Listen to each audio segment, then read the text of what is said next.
미국 주식 안 하면 바보 소리 듣던 지난 몇 달, 다들 계좌 괜찮으십니까? 서학개미 너도 나도 나스닥, 빅테크 탑승할 때 국장에 남아있던 분들은 솔직히 소외감 엄청나셨을 겁니다. 남들 밤마다 미국 주식 차트 보면서 몇십 % 수익 났다고 자랑할 때 국장 계좌 열어보면 파란불만 들어와 있으니 답답하고 화도 나셨을 테죠. 그런데 말입니다.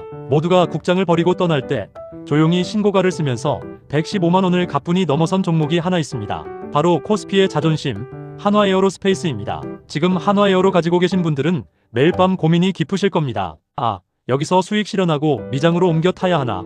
반대로 아직 못한 분들은 165만 원, 최고가 찍고 내려왔을 때 샀어야 했는데 지금이라도 추격 매수해야 하나 싶으실 둔탁한 불안감이 들죠. 내가 사면 떨어지고 내가 팔면 오르는 그 지긋지긋한 패턴이 또 반복될까봐 선뜻 손가락이 움직이지 않는 분들이 많으실 겁니다. 오늘 이 영상 10분만 딱 집중해서 끝까지 보시면 내 계좌를 지키는 방산주 리밸런싱의 구체적인 기준과 미장과 국장, 자산 배분 비율을 확실하게 정리해드리겠습니다. 지금 이 타이밍을 놓치시면 하반기 계좌의 중요한 차익 실현 기회와 하방 방어막을 놓치게 될 수도 있습니다. 시장의 돈 흐름을 읽지 못하고 감정적으로 매매하다가는 결국 남들의 차익, 실현 물량을 고점에서 받아주는 결과로 이어질 수 있습니다.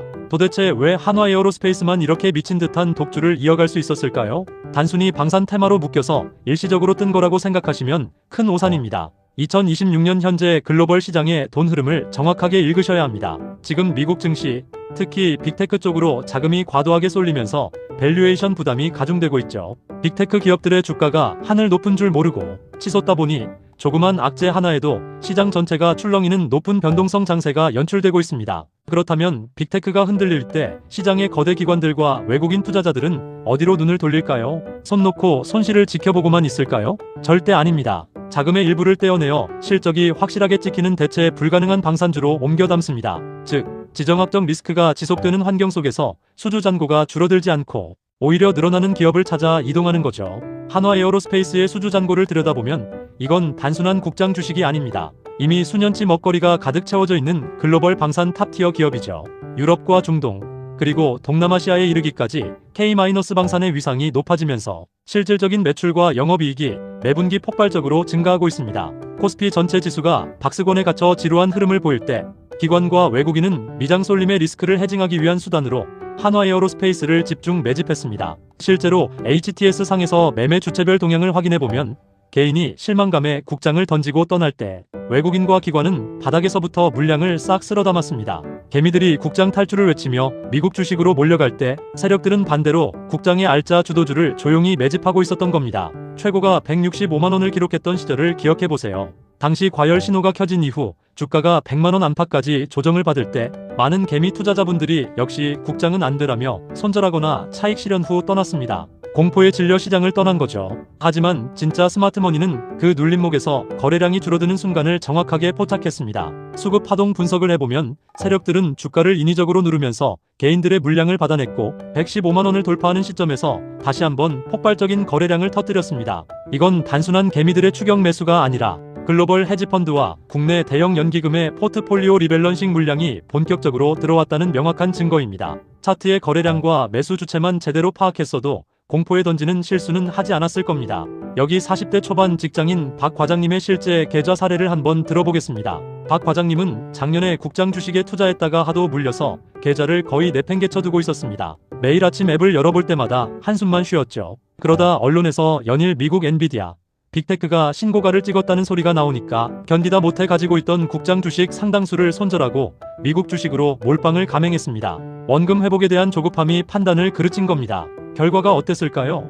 박 과장님이 미국 빅테크를 상단에서 허겁지겁 추격 매수했을 때 하필 미국 시장은 과열 부담으로 횡보 및 변동성 장세에 접어들었습니다. 밤마다 잠도 못 자고 미국 증시를 확인했지만 계좌는 계속 제자리 걸음이거나 오히려 마이너스를 기록했죠. 반면 그가 지긋지긋하다며 손절하고 나온 국장의 한화에어로스페이스는 100만 원, 눌림목을 찍고 다시 115만 원을 넘어 솟구쳐 올랐습니다. 미장에서는 고점에 물려 마이너스를 보고 정작 국장, 최고 주도주의 대세 상승장은 손가락만 빠는 이중고를 겪게 된 겁니다. 이처럼 남들을 따라다니는 감정적 매매는 결국 양쪽 시장 모두에서 손실을 보는 최악의 결과를 초래합니다. 박 과장님이 범한 치명적인 실수는 딱 하나였습니다. 방향성만 보고 리밸런싱 비중을 계산하지 않은 겁니다. 투자에서 100대 0이란 존재하지 않습니다. 미국 증시의 성장을 누리되 미국 시장이 흔들릴 때 강력하게 하방을 받쳐줄 수 있는 대체 자산을 반드시 포트폴리오에 넣어뒀어야 합니다. 2026년 현재 스마트한 3040 직장인들은 포트폴리오의 60%를 미국 우량 자산에 배치하더라도 최소 20%에서 30%는 한화 에어로스페이스처럼 실적이 확실하고 글로벌 수주 모멘텀이 살아있는 국내 핵심 주도주로 채워두는 리밸런싱 전략을 취하고 있습니다. 한쪽으로만 기운 배는 조그만 파도에도 뒤집히기 쉽지만 균형을 잡은 배는 어떤 풍랑이 와도 안정적으로 항해할 수 있습니다. 생각해보세요.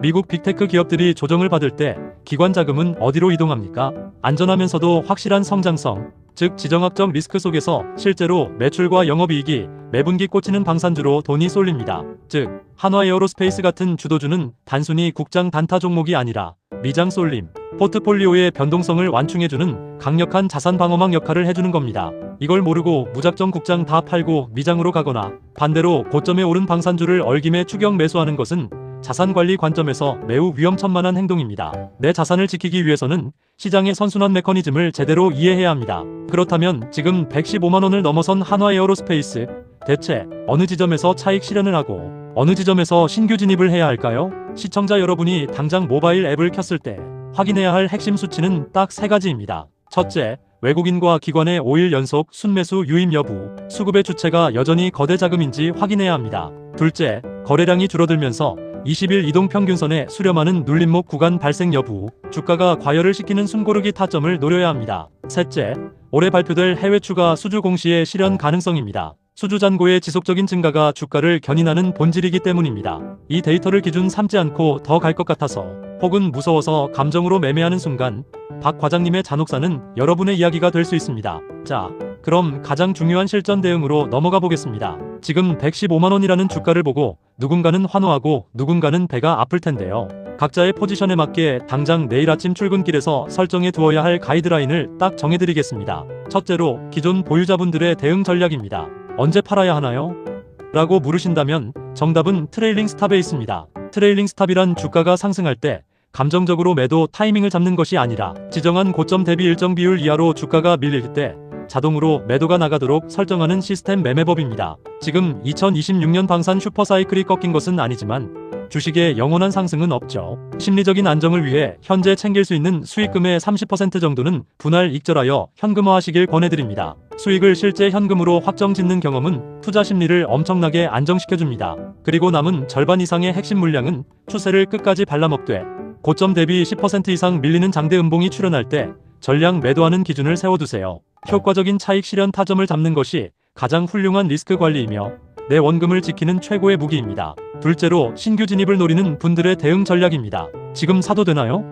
라고 묻고 싶으시죠? 냉정하게 말씀드리면 지금 115만원을 돌파하며 올라가는 자리는 신규로 몰빵할 타점은 절대 아닙니다. 이미 상당 부분 상승한 상태에서 뒤늦게 추격, 매수하는 것은 세력들의 차익 실현 물량을 받아주는 격이 될 수 있습니다. 하지만 앞서 말씀드린 자산 방어막 구축을 위해 포트폴리오에 방산주가 전혀 없다면 조급함을 내려놓고 철저하게 분할 매수로 접근하셔야 합니다. 주가가 단기 과열을 시키고 20일 이동평균선과 맞닿는 100만원 초반대의 눌림목 구간이 다시 온다면 그때 내가 가진 전체 투자금의 10%씩만 나누어서 담아보세요. 한 번에 다 사지 않고 3회 이상 나누어 매수한다는 마음가짐으로 접근할 때 비로소 주가 변동성에 휘둘리지 않는 단단한 마음을 가질 수 있습니다. 결국 핵심은 종목 하나에 목숨을 거는 것이 아니라 내 계좌 전체의 밸런스를 잡는 겁니다. 특정 종목 하나가 아무리 좋아 보여도 계좌 전체를 그 종목에 올인하는 순간 투자자는 리스크 관리 능력을 완전히 상실하게 됩니다. 2026년 하반기 제가 가장 추천해드리는 3040 직장인 리밸런싱 공식은 6대 3대 1의 법칙입니다. 전체 자산의 60%는 여전히 장기 우상향하는 미국 우량 빅테크나 시장지수, 추종 ETF에 두어 글로벌 성장의 결실을 누리십시오.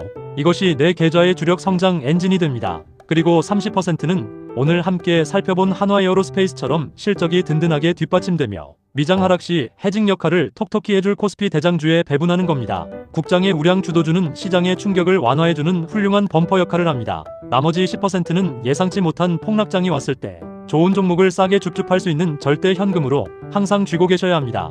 현금도 엄연한 하나의 훌륭한 투자 자산입니다. 이 6대 3대 1 구조만 내 계좌에 완성해 두시면 밤새 나스닥이 폭락했어도 다음날 아침 국장, 방산주가 든든하게 계좌를 방어해주는 안도감을 느끼실 수 있습니다. 나아가 시장 전체가 흔들릴 때 남겨둔 10%의 현금으로 여유있게 저점, 매수 기회를 잡는 진짜 승리자의 투자를 시작하실 수 있습니다. 오늘 영상을 통해 왜 모두가 미국 주식만 외칠 때 코스피의 한화에어로스페이스가 조용히 상승 흐름을 이어가 주었는지 그 구조적인 이유를 아셨을 겁니다. 주식시장에서 남들이 다 가는 길 모두가 환호하며 몰려가는 길 끝에는 결국 위험 요소가 도달해 있는 경우가 많습니다. 대중의 광기에 쏠리지 않고 냉정하게 데이터와 수급을 바라볼 때 비로소 남들과 다른 계좌 수익률을 만들 수 있습니다. 모두가 흥분해서 한쪽으로 쏠릴 때 내 계좌의 중심을 잡아줄 수 있는 묵직한 앵커 종목이 있는지 지금 바로 여러분의 주식 앱을 열어 확인해 보시길 바랍니다. 내 자산을 지키는 사람은 결국 남이 아닌 나 자신입니다. 주식은 단순한 감정이나 느낌으로 하는 게 아니라 철저한 구조와 비율로 하는 겁니다. 오늘 퇴근길 여러분의 포트폴리오 비중을 다시 한번 점검해 보시고 너무 한쪽 시장에 쏠려 있다면 제가 말씀드린 6대 3대 1루를 꼭 떠올려 보세요. 작은 비중 수정 하나가 1년 뒤 여러분의 전체 계좌 자산을 완전히 바꾸어 놓을 것입니다. 오늘 준비한 내용은 여기까지입니다. 시장의 흐름을 먼저 읽고 수급이 쏠릴 진짜 핵심 종목과 대응, 전략을 가장 빠르게 확인하고 싶으시다면 잊지 말고 구독과 좋아요, 그리고 알림 설정까지 부탁드립니다. 영상 끝까지 시청해주셔서 감사합니다.